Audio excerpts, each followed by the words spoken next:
Hi friends, ಎಲ್ಲರಿಗೂ ಜೀವನಕ್ಕೆ ಸ್ಫೂರ್ತಿ with ಅನ್ನೋ ಚಾನಲ್ಗೆ ಸ್ವಾಗತ. ಸೋಲುತ್ತಿದೆ ಮನಸ್ಸು ಏಕ ನಿನ್ನೆಡೆಗೆ ಇದರ ಮುಂದುವರೆದ ಎಪಿಸೋಡನ್ನು ಶುರು ಮಾಡೋಣ ಬನ್ನಿ. ಅಮ್ಮು ಹಾಸ್ಪಿಟಲ್ ಬಳಿ ಇಳಿದು ಸೀದಾ ಒಳಗೆ ಅಜಿತ್ ಇದ್ದ ಫ್ಲೋರ್ಗೆ ಬರುತ್ತಾಳೆ. ಬಂದು ನೋಡಲು ಶ್ಯಾಮ್ ನೋಡಿ ಅವಳ ಮುಖದಲ್ಲಿ ನಗು ಮೂಡಿತ್ತು. ಶ್ಯಾಮ್ ಅಷ್ಟು ಸೀರಿಯಸ್ ಆಗಿ ಕೆಲಸ ಮಾಡುವುದನ್ನು ಗಮನಿಸಿ ಹಿಂದೆಯಿಂದ ನಿಧಾನವಾಗಿ ಬಂದು ಅವನ ಕಿವಿಯ ಬಳಿಗೆ ಬಾಗುತ್ತಾಳೆ. ಬಾಗಿದ್ದೆ ಹಲೋ ಮಿಸ್ಟರ್ ಶ್ಯಾಮ್ ಎಂದು ಜೋರಾಗಿ ಕಿರಿಚುತ್ತಾಳೆ. ಅವಳು ಕಿರಿಚಿದ ರಭಸಕ್ಕೆ ಶ್ಯಾಮ್ ತನ್ನದೇ ಗುಂಗಿನಲ್ಲಿ ಕೆಲಸ ಮಾಡುತ್ತಿದ್ದ. ಅವಳು ಅಷ್ಟು ಜೋರಾಗಿ ಕಿರಿಚಿದ್ದರಿಂದ ಶ್ಯಾಮ್ ಒಂದೇ ಸರಿಗೆ ಗಾಬರಿಯಿಂದ ಬೆಚ್ಚಿ ಎದ್ದು ನಿಂತಿದ್ದ. ಎದ್ದು ನಿಲ್ಲುವ ಭರದಲ್ಲಿ ಲ್ಯಾಪ್ಟಾಪ್ ನೆರ ಸೇರಬೇಕು ಅನ್ನೋ ಅಷ್ಟರಲ್ಲಿ ಅಮ್ಮೂನೇ ಬಂದು ಲ್ಯಾಪ್ಟಾಪ್ ಹಿಡಿದುಕೊಂಡಿದ್ದಳು. ಅದನ್ನು ನೋಡಿದ ಶ್ಯಾಮ್ ನಿಟ್ಟುಸಿರು ಬಿಟ್ಟು ಅಮ್ಮು ಬಳಿಯಿಂದ ಲ್ಯಾಪ್ಟಾಪ್ ಪಡೆಯುತ್ತಾ, ಥ್ಯಾಂಕ್ ಗಾಡ್ ಲ್ಯಾಪ್ಟಾಪ್ ಸೇಫ್ ಆಗಿದೆ, ಇಲ್ಲ ಅಂದರೆ ಇಂಪಾರ್ಟೆಂಟ್ ಡಾಕ್ಯುಮೆಂಟ್ಸ್ ಎಲ್ಲ ಹಾಳಾಗ್ಬಿಡೋದು ಎಂದು ಹೇಳುತ್ತಾನೆ. ಅಮ್ಮು ಶ್ಯಾಮ್ ಅವಸ್ಥೆ ನೋಡಿ ಬಿದ್ದು ಬಿದ್ದು ನಗುತ್ತಿದ್ದಳು. ಶ್ಯಾಮ್ ಮಾತ್ರ ತನ್ನ ಲ್ಯಾಪ್ಟಾಪನ್ನು ಎಲ್ಲ ಚೆಕ್ ಮಾಡುತ್ತಿದ್ದ, ನೀಟಾಗಿದೆಯಾ ಎಂದು ಎಲ್ಲ ನೋಡುತ್ತಿದ್ದ ಹಿಡಿದುಕೊಂಡು ಲ್ಯಾಪ್ಟಾಪನ್ನು. ಶ್ಯಾಮ್ ಅಮ್ಮು ನಗುವುದನ್ನು ನೋಡಿ ಅವಳ ಮುಖ ಕೂಡ ಸಣ್ಣಗೆ ಅರಳಿತ್ತು ಅವನ ಮುಖ. ಅಮ್ಮು ಸಹ ಅವನು ನಗುವುದನ್ನು ನೋಡಿ, C mister Shyam, your smile is very beautiful. ಆದರೆ ನೀವು ನಗೋದೆ ನಾನಂತೂ ನೋಡೇ ಇಲ್ಲ. ಇನ್ನು ಮುಂದೆ ಅವಾಗವಾಗ ಸ್ವಲ್ಪ ನಗ್ತಾ ಇರ್ರಿ, ಆಯಿತಾ? Shyam, okay madam, I will try. ನನಗೆ ಸ್ವಲ್ಪ ಸೀರಿಯಸ್ ಆಗಿರೋದೇ ಇಷ್ಟ ಎಂದಷ್ಟೇ ಹೇಳಿದ್ದ. Ammu, oh Shyam, don't call me ma'am, call me Ammu, okay? Shyam, but ma'am, ನೀವು ಅಜಿತ್ ಸರ್ ಮಗಳು, ನನ್ನ ಬಾಸ್. ಅದು ಹೇಗೆ ನಿಮ್ಮನ್ನು ಅಮ್ಮು ಅಂತ ಕರೆಯೋಕ್ಕಾಗುತ್ತೆ? ಅವರು ನನಗೆ ಬಾಸ್ ಅಂದರೆ ನೀವು ನನಗೆ ಮ್ಯಾಮ್ ಇದ್ದ ಹಾಗೆ. ನಿಮ್ಮ ಹೆಸರು ಹಿಡಿದು ನಾನು ಕರೆಯೋಕ್ಕಾಗಲ್ಲ. Ammu, Shyam please don't call me ma'am. ನೀವು ಹಾಗೆ ಕರೆದರೆ I feel I am a aged person. Please don't call ma'am. ಹಾಂ, ನಿಮಗೆ ಅಮ್ಮು ಅಂತ ಕರೆಯೋದು ಇಷ್ಟ ಇಲ್ಲ ಅಂದರೆ call me sister, okay? Shyam, what ಸಿಸ್ಟರಾ? ಅಮ್ಮು, ಹಾಂ ಶ್ಯಾಮ್, ನನಗೂ ಯಾರೂ ಅಣ್ಣ ಇಲ್ಲ, ಇರೋದು ಡ್ಯಾಡ್ ಅಷ್ಟೇ. ನೀವು ನನ್ನ ಸಿಸ್ಟರ್ ಅಂತ ಕರೆದರೆ ನನಗೆ ತುಂಬ ಖುಷಿಯಾಗುತ್ತೆ. ಜೊತೆಗೆ ನನಗೆ ಒಬ್ಬ ಅಣ್ಣ ಸಿಗುತ್ತಾನೆ ಗೊತ್ತಾ? ವಾವ್, ಎಷ್ಟು ಚೆನ್ನಾಗಿದೆ ಅಲ್ವಾ? Shyam, you are my brother, I am your sister. Shyam, you are becoming my brother. Shyam Ammu ಮಾತಿಗೆ ಹೇಗೆ ಪ್ರತಿಕ್ರಿಯೆ ನೀಡಬೇಕು ಎಂದು ತಿಳಿಯದೆ ಆಶ್ಚರ್ಯದ ಜೊತೆ ಸ್ವಲ್ಪ ಭಾವನಾತ್ಮಕವಾಗಿ ತಿಳಿಯದೆ ಹಾಗೆಯೇ ಕರೆಂಟ್ ಹೊಡೆದ ಕಾಗೆಯಂತೆ ನಿಂತು ಬಿಟ್ಟಿದ್ದ. ಅಮ್ಮುನೇ ಮತ್ತೊಮ್ಮೆ ಶ್ಯಾಮ್ ಅನ್ನು ಎಚ್ಚರಿಸಿದ್ದಳು. ಎಚ್ಚರಿಸುತ್ತಿದ್ದಂತೆ ಶ್ಯಾಮ್ ಮತ್ತೇನನ್ನೂ ಮಾತನಾಡದೆ ಸುಮ್ಮನೆ ನಿಂತು ಬಿಟ್ಟಿದ್ದ. ಅವನ ಈ ರೀತಿಯ ಪ್ರತಿಕ್ರಿಯೆ ನೋಡಿ ಅಮ್ಮು ಮುಖ ಇಳಿದು ಹೋಗಿತ್ತು. ಅಮ್ಮು ಶ್ಯಾಮನ್ನು ನಿಜವಾಗಲೂ ತನ್ನ ಅಣ್ಣನ ಸ್ಥಾನದಲ್ಲೇ ಇಟ್ಟಿದ್ದಳು. ಅವನನ್ನು ನೋಡಿದ್ದೇ ಯಾವಾಗಲೂ ಅವಳು ಇವನು ತನ್ನ ಅಣ್ಣನಾಗಿದ್ದರೆ ಎಷ್ಟು ಚೆನ್ನಾಗಿರುತ್ತಿತ್ತು ಎಂದು ಅನಿಸದೇ ಇರುತ್ತಿರಲಿಲ್ಲ. ಯಾವಾಗ ಅವನು ಅಜಿತ್ ಅವರನ್ನು ಅಷ್ಟು ಮುತುವರ್ಜಿಯಿಂದ ಹಾಸ್ಪಿಟಲಲ್ಲಿ ನೋಡಿಕೊಳ್ಳುತ್ತಿದ್ದನೋ ಅದನ್ನು ನೋಡಿದಳು. ಆವತ್ತಿನಿಂದಲೂ ಸಹ ಶ್ಯಾಮನ್ನು ಸ್ವಂತ ಅಣ್ಣ ಎಂದೇ ಅಂದುಕೊಂಡು ಬಿಟ್ಟಿದ್ದಳು ಅಮೃತ. ಅಮ್ಮು, ಇಟ್ಸ್ ಓಕೆ ಶ್ಯಾಮ್, ಪರವಾಗಿಲ್ಲ ಬಿಡಿ. ನೀವು ನನಗೆ ತಂಗಿ ಸ್ಥಾನ ಕೊಡೋದೇ ಹೋದರೂ ಪರವಾಗಿಲ್ಲ. ಅಟ್ಲೀಸ್ಟ್ ಫ್ರೆಂಡ್ ಅಂತನಾದ್ರು ತಿಳ್ಕೊಳ್ಳಿ, ಆಯಿತಾ? ಫ್ರೆಂಡ್ ಅಂತನಾದ್ರು ತಿಳ್ಕೊಂಡು ನನ್ನ ಜೊತೆ ಚೆನ್ನಾಗಿರಿ ಅಂದುಕೊಳ್ಳಿ ಸಾಕು ಎಂದು ಹೇಳಿ ಅಜಿತ್ ಅವರ ಬಗ್ಗೆ ಡಾಕ್ಟರ್ ಬಳಿ ಮಾತನಾಡುವ ಸಲುವಾಗಿ ICU ವಾರ್ಡಿಂದ ತಿರುಗಿ ಹೋಗುತ್ತಿದ್ದಳು. ಅಷ್ಟರಲ್ಲಿ ಶ್ಯಾಮ್ ಸಿಸ್ಟರ್ ಎಂದು ಕರೆದಿದ್ದ. ಅಮ್ಮುಗೆ ಅವನು ಕರೆದದ್ದು ಕೇಳಿಸಲಿಲ್ಲ. ಸುಮ್ಮನೆ ತನ್ನದೇ ಧ್ಯಾನದಲ್ಲಿ ತನ್ನದೇ ಗುಂಗಿನಲ್ಲಿ ಅವನು ಹಾಗೆ ಏನು ಪ್ರತಿಕ್ರಿಯೆ ನೀಡದ ಕಾರಣ ಬೇಜಾರಿನಿಂದ ಮುಂದೆ ಹೋಗುತ್ತಿದ್ದಳು. ಅದನ್ನು ನೋಡಿದ ಶ್ಯಾಮ್ ಮತ್ತೊಮ್ಮೆ ಸಿಸ್ಟರ್ ಪ್ಲೀಸ್ ಸ್ಟಾಪ್. ಅಮ್ಮುಗೆ ಈಗ ಸರಿಯಾಗಿ ಕೇಳಿಸಿತ್ತು. ಶ್ಯಾಮ್ ಸಿಸ್ಟರ್ ಎಂದ ಕೂಡಲೇ ಖುಷಿಯಿಂದ ತಡಕ್ಕೆಂದು ಹಿಂದೆ ತಿರುಗಿ ನೋಡುತ್ತಾಳೆ. ಶ್ಯಾಮ್, ಈಗ ಏನಂತ ಕರೆದ್ರಿ ನೀವು ನನಗೆ? ಶ್ಯಾಮ್, ಸಿಸ್ಟರ್. ಅಮ್ಮು ಖುಷಿಯಿಂದ ಅವನ ಬಳಿಗೆ ಓಡಿ ಬಂದು ಶ್ಯಾಮ್ ಅನ್ನು ತಬ್ಬಿಕೊಂಡು ಬಿಟ್ಟಿದ್ದಳು. ಶ್ಯಾಮ್ ಅಂತೂ ಈಗ ಇನ್ನೂ ಶಾಕಾಗಿ ಬಿಟ್ಟಿದ್ದ. ಶ್ಯಾಮ್ ಮನಸ್ಸಿನಲ್ಲಿಯೇ ಅಯ್ಯೋ ಇದೊಳ್ಳೆ ಕಥೆ ಆಯ್ತಲ್ಲಪ್ಪ, ಇವರು ಯಾಕೆ ಹೀಗೆ ಆಡ್ತಾ ಇದ್ದಾರೆ. ಅಜಿತ್ ಸರ್ ನೋಡಿದ್ರೆ ಅಷ್ಟು ಡೀಸೆಂಟಾಗಿ ಇರ್ತಾರೆ, ಇವರು ಮಾತ್ರ ಯಾವಾಗಲೂ ಚಿಕ್ಕ ಮಕ್ಕಳ ಥರ ಆಡ್ತಾನೆ ಇರ್ತಾರೆ. ಇವರನ್ನು ಕಂಪೇರ್ ಮಾಡಿದ್ರೆ ಅನಯ ಮ್ಯಾಮ್ ಸ್ವಲ್ಪ ಸೈಲೆಂಟ್ ಎಂದುಕೊಳ್ಳುವ ಹೊತ್ತಿಗೆ ಅಮ್ಮು ಮತ್ತಷ್ಟು ಬಿಗಿಯಾಗಿ ಅವನನ್ನು ತಪ್ಪುತ್ತಾ, thank you bro, thank you sister ಅಂತ ಕರೆದ್ರಲ್ಲ ಸಾಕು, ನನ್ನನ್ನು ನಿಮ್ಮ ಸಿಸ್ಟರ್ ಅಂತ ಆಕ್ಸೆಪ್ಟ್ ಮಾಡಿದ್ರಲ್ಲ ಅಷ್ಟೇ ಸಾಕು ನನಗೆ ಎಂದು ಹಿಂದೆ ಸರಿದು ನಿಲ್ಲುತ್ತಾಳೆ ಅಮ್ಮು. ಅದು ಡ್ಯಾಡ್ ಹೇಗಿದ್ದಾರೆ ಇವಾಗ?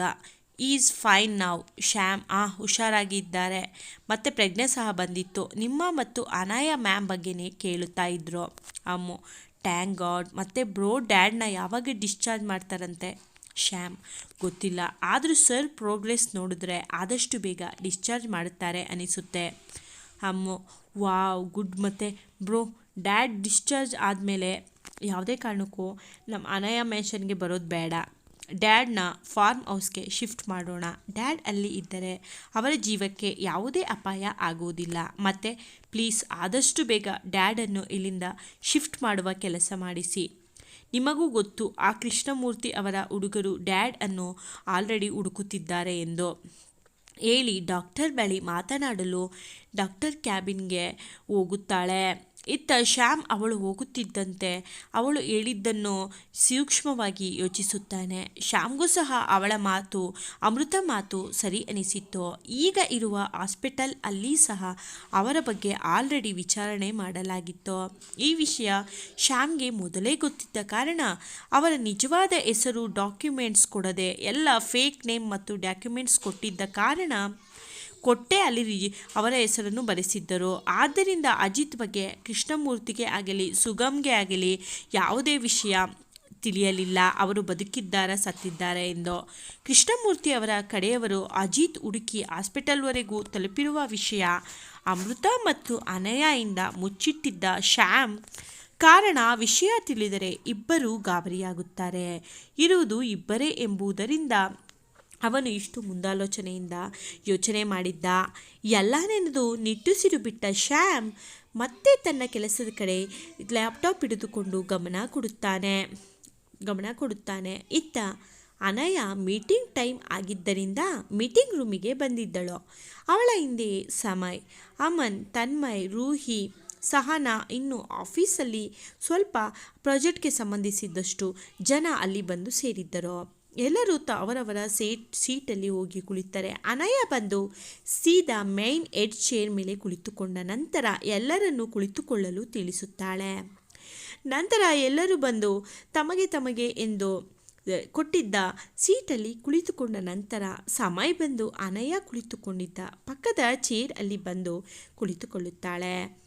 ಅನಯ, ಹೆಲೋ ಎವ್ರಿವನ್, ಇಲ್ಲಿ ಯಾವ ವಿಷಯದ ಬಗ್ಗೆ ಮೀಟಿಂಗ್ ನಡೀತಾ ಇದೆ ಎಂದು ನಿಮ್ಮೆಲ್ಲರಿಗೂ ಆಲ್ರೆಡಿ ಗೊತ್ತಿದೆ ಅಂತ ಅಂದ್ಕೊತೀನಿ. ಆದರೂ ಇನ್ನೊಂದು ಸರಿ ತಿಳಿಸುವುದು ನನ್ನ ಧರ್ಮ. ಹಾಗಾಗಿ ಇಲ್ಲಿ ಯಾವ ಪ್ರಾಜೆಕ್ಟ್ ನಮಗೆ ಸಿಕ್ಕಿದೆಯಲ್ಲ, ಇವತ್ತು ನಮ್ಮ ಕಂಪನಿಗೆ ಇವತ್ತು ಒಂದು ದೊಡ್ಡ ಬಿಗ್ ಪ್ರಾಜೆಕ್ಟ್ ಸಿಕ್ಕಿದೆ. ಅದನ್ನು ಹೇಗೆ ಯಾರು ಯಾವ ರೀತಿಯಲ್ಲಿ ಕೆಲಸ ಮಾಡಬೇಕು, ಹೇಗೆ ಎಲ್ಲ ವಹಿಸಿಕೊಳ್ಳಬೇಕು ಎಂದು ಡಿಸ್ಕಷನ್ ಮಾಡುವ ಸಲುವಾಗಿಯೇ ಈ ಮೀಟಿಂಗ್. ಬನ್ನಿ ಇವಾಗ ಮೀಟಿಂಗ್ ಶುರು ಮಾಡೋಣ ಎಂದು ಹೇಳಿ ನಂತರ ಸಹನಾ ಕಡೆ ತಿರುಗಿ ಮತ್ತೆ, ಮಿಸ್ ಸಹನಾ, ನೋನಾ, ನೀವೇ ಇವಾಗ ಈ ಪ್ರಾಜೆಕ್ಟ್ ಬಗ್ಗೆ ಪ್ರೆಸೆಂಟೇಷನ್ ಕೊಡಬೇಕು ಅಂತ. ಎದೊಳಿ ಬೇಗ ಸ್ಟ್ಯಾಂಡ್ ಅಪ್, ಬನ್ನಿ ಬೇಗ ಮೀಟಿಂಗ್ ಸ್ಟಾರ್ಟ್ ಮಾಡಿ. ಆಲ್ರೆಡಿ ತುಂಬ ಟೈಮ್ ಆಗಿದೆ, ಈಗ ಟೈಮ್ ಇಲ್ಲ. ಅನಯ ಮಾತು ಕೇಳಿದ ಮೀಟಿಂಗ್ ಹಾಲ್ನಲ್ಲಿ ಕುಳಿತುಕೊಂಡಿದ್ದ ಎಲ್ಲರ ಗಮನ ಇವಾಗ ಸಹನಾ ಕಡೆಯೇ ಹರಿಯಿತು. ಸಹನಾ ನಿಧಾನವಾಗಿ ತನ್ನ ಜಾಗದಿಂದ ಎದ್ದು LED TV ಇದ್ದ ಜಾಗಕ್ಕೆ ಬಂದು ನಿಲ್ಲುತ್ತಾಳೆ. ಅವಳು ನಿಂತ ಕ್ಷಣ ಅನಯ ಒಮ್ಮೆ ಅಮನ್ ಕಡೆ ತಿರುಗಿ ನೋಡುತ್ತಾಳೆ. ಅವಳ ನೋಟ ಅರಿತ ಅಮನ್ ಸರಿ ಎಂದು ತಲೆಯಾಡಿಸಿ ಅವನು ಎದ್ದು ಬಂದು TV ಆನ್ ಮಾಡಿ ಪ್ರಾಜೆಕ್ಟರ್ ಮೂಲಕ ಪ್ರಾಜೆಕ್ಟ್ ಡೀಟೇಲ್ಸ್ ಇದ್ದ ಫೈಲನ್ನು ಟಿವಿಯಲ್ಲಿ ಬರುವಂತೆ ಮಾಡುತ್ತಾನೆ.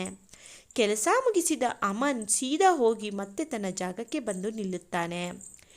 Anaya, miss Sahana, don't waste time, let's start the presentation. Sahana ಗಾಬರಿಯಿಂದ ಪ್ರೊಜೆಕ್ಟರ್ ನೋಡುತ್ತಾ ಅಲ್ಪ ಸ್ವಲ್ಪ ಕಲಿತಿದ್ದ ಪ್ರಾಜೆಕ್ಟ್ ಡೀಟೇಲ್ಸ್ಗಳೆಲ್ಲ ನೆನಪು ಮಾಡಿಕೊಳ್ಳುತ್ತಾ ತನಗೆ ಬಂದಂತೆ ಅದರ ಬಗ್ಗೆ ವಿವರಣೆಯನ್ನು ನೀಡುತ್ತಿರಲು ಅವಳು ನೀಡುತ್ತಿದ್ದ ವಿವರಣೆಯನ್ನು ಕುಳಿತುಕೊಂಡು ಮೀಟಿಂಗ್ ಅಟೆಂಡ್ ಮಾಡುತ್ತಿದ್ದ ಪ್ರತಿಯೊಬ್ಬರಿಗೂ ಅವಳ ವಿವರಣೆ ಸ್ವಲ್ಪವೂ ಹಿಡಿಸಲಿಲ್ಲ. ಆದರೂ ಸುಮ್ಮನೆ ಕೇಳಿಸಿಕೊಂಡು ಕುಳಿತಿದ್ದರು. ಸಹನಾ ತನಗೆ ಬಂದಂತೆ ವಿವರಿಸಿ ನಂತರ ಖುಷಿಯಿಂದ ಎಲ್ಲರ ಕಡೆ ತಿರುಗಿ ಎಲ್ಲರನ್ನೂ ನೋಡಲು ಅವರ ಮುಖ ನೋಡಿಯೇ ಸಹನಾಗೆ ತಿಳಿದು ಹೋಗಿತ್ತು. ಯಾರೊಬ್ಬರಿಗೂ ತನ್ನ ಪ್ರೆಸೆಂಟೇಷನ್ ಹಿಡಿಸಲಿಲ್ಲ ಎಂದು ಅವರ ನೋಟ ಅರಿತರೂ ಸಹ ತನಗೆ ನಾನೇ ಸರಿ ಎಂದುಕೊಂಡು ಆದರೂ ಕೃತಕನಗು ಬೀರಿದ ಸಹನಾ ನಾನು ಸರಿಯಾಗಿ ಮೀಟಿಂಗ್ ಅಟೆಂಡ್ ಮಾಡಿದ್ದೆ ಎಂದು ತನ್ನ ಜಾಗದಲ್ಲಿ ಬಂದು ಕುಳಿತುಕೊಳ್ಳುತ್ತಾಳೆ. ಅನಾಯ ಅವಳು ಕುಳಿತುಕೊಂಡ ನಂತರ Tanmay please come and explain the presentation in the project files. Anaya ಮಾತು ಕೇಳಿಸಿಕೊಂಡ ಕೂಡಲೇ ತನ್ಮಯ್ ಎಸ್ ಮ್ಯಾಮ್ ಎಂದು ಎದ್ದು ಬಂದರೆ ಸಹನಾ ಅವಮಾನದಿಂದ ತಲೆ ತಗ್ಗಿಸಿ ಕುಳಿತ ಜಾಗದಲ್ಲಿಯೇ ತಲೆ ತಗ್ಗಿಸಿ ಕುಳಿತುಕೊಳ್ಳುತ್ತಾಳೆ. ತನ್ಮಯ್ ಪ್ರಾಜೆಕ್ಟ್ ಬಗ್ಗೆ ಎಲ್ಲ ಡೀಟೇಲ್ಸ್ ಆಗಿ ವಿವರಣೆಯನ್ನು ಕೊಟ್ಟು ಅದನ್ನು ಹೇಗೆ ಪೂರ್ತಿ ಮಾಡಿದರೆ ಹೆಚ್ಚು ಲಾಭ ಬರುತ್ತದೆ, ಹೇಗೆ ಖರ್ಚು ವೆಚ್ಚವನ್ನು ಉಳಿಸಬಹುದು, ಕಂಪನಿಗೆ ಹೇಗೆ ಹೆಚ್ಚು ಲಾಭವನ್ನು ಗಳಿಸಬಹುದು ಎಂದು ಸಹ ವಿವರಣೆ ಹೇಳುತ್ತಾನೆ. ಅವನ ಪ್ರೆಸೆಂಟೇಷನ್ ಎಲ್ಲರಿಗೂ ಇಷ್ಟ ಆಗಿತ್ತು. ಎಲ್ಲರೂ ಚಪ್ಪಾಳೆ ಸಹ ತಟ್ಟುತ್ತಾರೆ. ಅನಯ ಸಹ ಖುಷಿಯಿಂದ ಚಪ್ಪಾಳೆಯನ್ನು ತಟ್ಟಿ ಗುಡ್ ವರ್ಕ್ ತನ್ಮಯ್, ತುಂಬ ಚೆನ್ನಾಗಿ ಪ್ರೆಸೆಂಟೇಷನ್ನ ಎಕ್ಸ್ಪ್ಲೈನ್ ಮಾಡಿದ್ದೀರಾ ಎಂದು ಸಹ ಹೇಳುತ್ತಾಳೆ. ಸಹನಾ ಮಾತ್ರ ಕೋಪದಿಂದ ಸುಮ್ಮನೆ ತಲೆ ತಗ್ಗಿಸಿ ಕುಳಿತುಕೊಂಡಿದ್ದಳು. ತನ್ಮಯ್ ಪ್ರೆಸೆಂಟೇಷನ್ ಮುಗಿಸಿ ಬಂದು ತನ್ನ ಜಾಗದಲ್ಲಿ ಕುಳಿತ ನಂತರ ಅನಯ ಎದ್ದು ಬಂದು ನಿಲ್ಲುತ್ತಾ, ಮಿಸ್ ಸಹನಾ, ನಾನು ನಿಮ್ಮ ಬಗ್ಗೆ ತುಂಬ ಕೇಳ್ಪಟ್ಟೆ. ನೀವು ಆಫೀಸಲ್ಲಿ ಕೆಲಸಕ್ಕಿಂತ ಬೇರೆ ಕಡೆಯೇ ಗಮನ ಜಾಸ್ತಿ ಕೊಡ್ತೀರಾ ಅಂತ. ಅದಕ್ಕಾಗಿಯೇ ನಿಮಗೆ ಇವತ್ತಿನ ಇಂಪಾರ್ಟೆಂಟ್ ಬಿಗ್ ಪ್ರಾಜೆಕ್ಟ್ನ ಪ್ರೆಸೆಂಟೇಷನ್ ಕೊಡಲು ಹೇಳಿದ್ದು. ಆದರೆ ನೀವು ಇದನ್ನು ಸಹ ಸರಿಯಾಗಿ ಎಕ್ಸ್ಪ್ಲೈನ್ ಮಾಡಲಾಗಲಿಲ್ಲ ನಿಮ್ಮಿಂದ. ಇನ್ನೊಮ್ಮೆ ನಿಮ್ಮ ಬಗ್ಗೆ ಈ ರೀತಿಯ ಕಂಪ್ಲೇಂಟ್ ಬರಬಾರದು.